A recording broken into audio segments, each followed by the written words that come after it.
علیہ وسلم۔ دیکھیے دوستو، یہ جو دعوت کی محنت کے اعتبار سے مجلسیں لگائی جاتی ہیں، ان مجلسوں کے بہت بڑے بڑے وعدے ہیں اللہ کی نگاہ میں، بہت اہم مجلسیں ہیں۔ فرماتے ہیں کہ ایسی مجلسوں میں بیٹھنے والوں کے اللہ تعالیٰ سیئات کو حسنات سے مبدل فرما دیتے ہیں، یعنی گناہوں کو نیکیوں میں بدل دیتے ہیں۔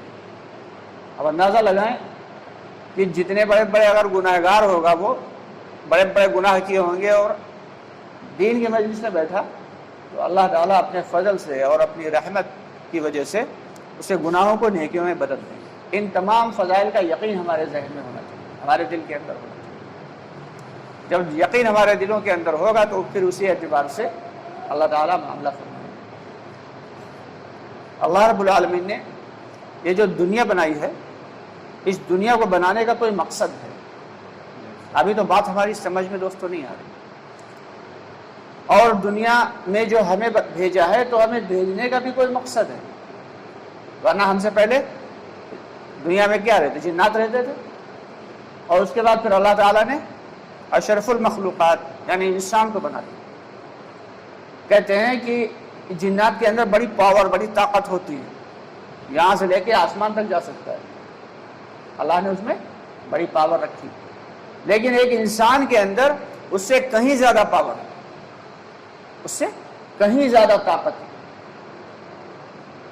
کہ ایک بزرگ تھے حضرت قاری صدیق رحمۃ اللہ علیہ باندہ کے، بڑے اللہ والوں میں شمار ان کا۔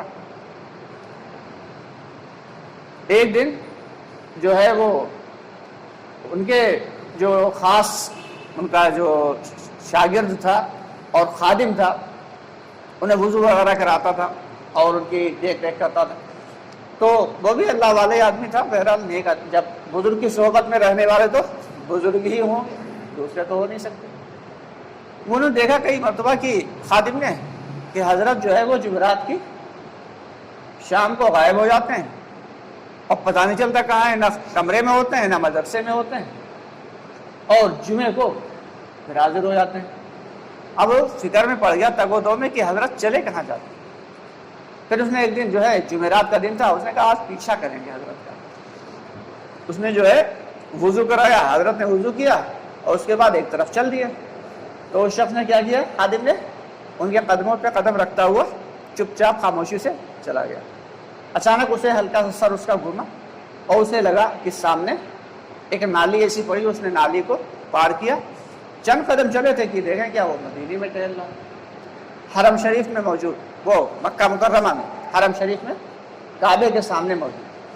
اب وہ فکر میں پڑ گیا کہ ہم تو کہاں تھے اور ہم کہاں آ گئے۔ چنانچہ اس نے جو ہے دیکھا کہ آپ آ ہی گئے ہیں تو چلو پھر طواف بھی کر لیا جائے۔ طواف وغیرہ کیا، سعی وغیرہ کی، اور اس کے بعد جو ہے اس نے کہا حضرت ملیں گے، اور حضرت غائب ہو گئے، دکھے نہیں وہاں، تو اس نے کہا حضرت ملیں گے تو ان کے ساتھ واپس چلے جائیں گے۔ اب حضرت دکھے نہیں، جمعہ کا دن نکل گیا، تو اس نے سوچا اب تو لگتا ہے اگلے جمعرات پہ ملاقات ہوئے گی۔ خیر اللہ تعالیٰ کی منشا یہی تھی، چنانچہ وہ ہفتہ بھر وہیں پر رہے۔ جمعرات کو اچانک حضرت نظر آ گئے تھے۔ کہا حضرت آپ کہاں چلے گئے تھے؟ اور انہوں نے کہا ارے تو یہاں کیا کر رہا ہے؟ کہا تو اس نے پورا ماجرا بتایا کہ حضرت ہم تو آپ کا پیچھا کرتے ہوئے یہاں تک چلے آئے تھے، اور اس کے بعد پھر آپ پتہ نہیں اچانک کہاں چلے گئے۔ تو کہا ٹھیک ہے فلاں فلاں وقت پہ ہمیں یہیں ملنا کل، اور واپس چلیں گے۔ اب چنانچہ وہ اگلے دن آئے اور اس کا ہاتھ پکڑا، اور بھی چند ہی قدم چلے تھے، کہا تھا آنکھیں بند کرو، اس نے آنکھیں بند کی، بیچ میں ایک نالی پڑی، اس نالی کو پار کیا اور اپنے مدرسے میں حاضر ہو۔ تو اس نے پوچھا حضرت یہ بتائیے وہ بیچ میں جو نالی پڑی تھی وہ کیا تھا؟ کہا وہ جو سمندر بیچ میں پڑتا ہے نا وہی تھا۔ تو اللہ تعالیٰ اپنے نیک بندوں کے لیے زمین کو سمیٹ دیا کرتی ہے، زمین سمٹ جاتی ہے۔ تو اب اندازہ لگائیں انسان کے اندر کتنی پاور ہے، انسان کے اندر ایک انسان میں کتنی پاور ہے، لیکن وہ پاور کب کھلے گی اور وہ کب ملے گی؟ جب اللہ راضی ہو جائیں گے۔ اگر اللہ کو ہم نے راضی کرنے والے اعمال کیے اور اللہ کو راضی کر لیا، تب ہمیں وہ پاور دے گی اللہ تعالیٰ جو کسی فرشتے کے بھی پاس نہیں ہوگی، کسی جنات کے بھی پاس نہیں ہوگی۔ لیکن یہ ہوگا کیسے؟ اس کے لیے تھوڑا مجاہدہ کرنا پڑے گا، کوششیں کرنا پڑیں گی، محنتیں کرنا پڑیں گی۔ یہ قرآن پاک میں اللہ تعالیٰ فرماتے نہیں والذین جاہدوا فینا لنہدینہم سبلنا، کہ جو لوگ میرے دین کے لیے محنت کرتے ہیں، کوششیں کرتے ہیں اور جد و جہد کرتے ہیں، ہم ان کے لیے اپنے راستے آسان کر دیتے ہیں۔ لیکن یہ راستے آسان تبھی ہوں گے جب جد و جہد کریں گے، دین کے لیے کوششیں کریں گے، محنتیں کریں گے۔ ہم یہ سوچیں گھر میں آرام سے ہم لیٹے رہیں، ہاں اے سی میں اور کولر میں ہم آرام سے گھر پہ لیٹے رہیں اور جو ہے ہمارا جو ہے بیڑا پار ہو جائے دنیا کے اعتبار سے بھی اور آخرت کے اعتبار سے، تو ایسا تو ہو نہیں سکتا۔ کیونکہ اگر سر میں درد ہو جائے تو میڈیسن لینے کے لیے، دوا کے لیے کہاں جانا پڑتا ہے؟ میڈیکل اسٹور تک جانا پڑے گا، دوا لینا پڑے گی۔ اگر کسی شخص کو ماچس کی ضرورت ہو تو ماچس گھر میں ملے گی؟ نہیں ملے گی۔ ماچس لینے کے لیے کہاں جانا پڑے گا؟ جنرل اسٹور پہ جانا پڑے گا۔ تو اگر ہمیں ایمان کی ضرورت ہے تو کیا ایمان ہمیں گھر بیٹھے مل جائے گا؟ بھائی ایمان کے لیے بھی ہمیں باہر نکلنا پڑے گا، گھر کے باہر جانا پڑے گا، اللہ کے راستے میں جان مال وقت خرچ کرنا پڑے گا۔ جب تک ہم اللہ کے راستے میں جان مال وقت نہیں لگائیں گے تب تک کیا ہوئے گا؟ تب تک ہمارے دل کے اندر ایمان کی حقیقت نہیں اترے گی۔ ہماری زندگی کتنی چیزوں کے گرد گھوم رہی ہے؟ صرف 5 چیزیں ہیں ایک انسان کی زندگی میں، 5 چیزیں ہیں۔ انسان کی عمر چاہے 40 سال ہو، چاہے 60 سال ہو، چاہے 100 سال ہو، ان 5 چیزوں کے گرد ہی وہ بیل کی طرح گھومتا رہتا ہے۔ کون سی ہیں وہ 5 چیزیں؟ روٹی، کپڑا، مکان، شادی، سواری۔ سب سے پہلا مسئلہ کیا بنتا ہے؟ اچھے سے اچھا کھانا مل جائے۔ اب وہ کھانے کی تگ و دو میں، اب کھانا مل گیا تو اچھے سے اچھے کپڑے، اور کپڑے اگر مل گئے تو اب برانڈڈ ہونا چاہیے۔ ہاں ایک نئی وبا چلے گی، برانڈڈ ہونا چاہیے۔ جوتے اگر پہلے لوگ جوتے پہن لیتے تھے لیدر کے، چمڑے کے بنے بنائے آرام سے مل جاتے تھے، اب کیا ہے؟ اب برانڈڈ ہونا چاہیے۔ اب وہ برانڈڈ معلوم دیا 20 گنے ریٹ کے، 30 گنے ریٹ، نہیں وہ برانڈڈ نہیں۔ اب اس کے بعد کیا آتا ہے؟ مکان۔ پہلے ایک کمرے کا 2 کمرے کا مکان ہوتے تھے، لوگ اس میں اپنی زندگیاں گزار دیتے تھے۔ اب تو بیگھوں میں بھی اگر ولا بنا لو، کئی بیگھوں میں ایکڑ بھر میں اگر جو ہے فارم ہاؤس بنا لو وہ بھی کم لگتا۔ حضرت موسیٰ علیہ السلام کے دور میں ایک عورت آئی، کہنے لگی حضرت ہمارے لیے دعا کر دیجئے۔ کہا کس بات کی؟ کہا میرے بچے بہت جلدی انتقال کر جاتے ہیں۔ کہا بہت جلدی سے کیا مراد ہے؟ کہا بہت کم عمر میں مر جاتے ہیں۔ کتنے عمر میں مر جاتے ہیں؟ کہنے لگی میرے بچے جو ہے وہ بس 300-400 سال جیتے ہیں اور 300-400 سال کے بعد مر جاتے ہیں۔ موسیٰ علیہ السلام نے کہا ایک امت ایسی آنے والی ہے جن کی عمر جو ہے صرف 60-70 برس ہوئے گی۔ وہ عورت حیرت پڑے گی، کہا اچھا کیا وہ لوگ رہنے کے لیے گھر بھی بنائیں گے؟ کہا گھر تو وہ اتنے اونچے اونچے بنائیں گے کہ تمہارے گمان میں بھی نہیں ہوئے گا۔ تو اس عورت نے کیا کہا؟ ارے ہماری اگر 60-70 سال کی عمر ہوتی تو کسی پیڑ کے نیچے گزار دیتے۔ 60-70 سال کی کوئی عمر ہوتی آرام سے گزار کے مر جاتے، گھر بنانے کی اس میں کیا ضرورت؟ اب ذرا اندازہ لگائیں ہم لوگ، روٹی کپڑا مکان کے لیے پریشان۔ اب اس کے بعد ایک اور بہت ضروری چیز آتی ہے۔ وہ ضروری چیز کون سی ہے بھائی؟ بلا شادی۔ پہلے ہوتا تھا نکاح ہو گیا سکون کے ساتھ، عافیت کے ساتھ، اب نکاح نہیں ہوتا، اب ہوتی ہے شادی، اور شادی بھی ہوتی ہے بارات۔ بارات کا مطلب ہوتا ہے بہت سارے بار اپنے سر پہ ڈال لینا، بہت سارا وزن اپنے اوپر ڈال لینا، یہ ہوتا بارات۔ ڈھیر سارے وزن اپنے اوپر، یہ تو اپنے پیروں پہ کلہاڑی مارنا۔ نکاح ہونا اسلام میں شادی اور بارات کا کوئی حساب ہی نہیں ہے، نکاح ہے۔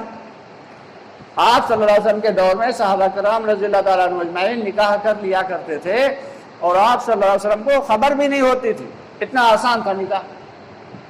وہ آج کل جب تک پورا شہر پوچھ نہ لیا جائے، پورا محلہ نہ آ جائے، ہاں لمبے لمبے چوڑے چوڑے جو ہے وہ میرج ہال میں جو ہے بکنگ نہ کرائی جائے، اور جب تک دہیج کے لیے ڈھیر سارا سامان لگا کے اس کی نمائش نہ کی جائے، تب تک شادی نہیں ہوئی۔ ارے بتاؤ یہ کوئی شادی؟ مر گئے مردود، فاتحہ نہ درود، یہ کوئی شادی؟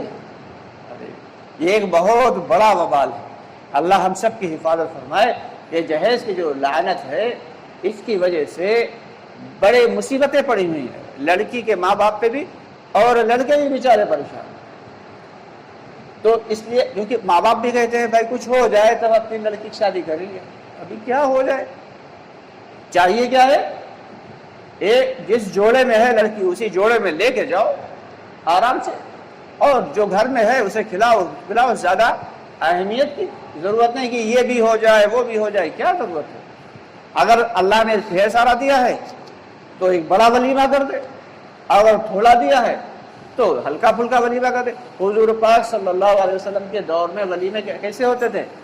صرف ایک ولیمہ آپ صلی اللہ علیہ وسلم کا ایسا ہوا ہے جس میں گوشت بنا تھا، ورنہ جتنے بھی آپ صلی اللہ علیہ وسلم کے ولیمے ہوئے ہیں، صحابہ کبھی کبھی تو صحابہ کرام سے کہہ دیا کہ اپنا اپنا کھانا لے آؤ، میرے دسترخوان پہ کھا لو، تمہارا ولیمہ ہو گیا۔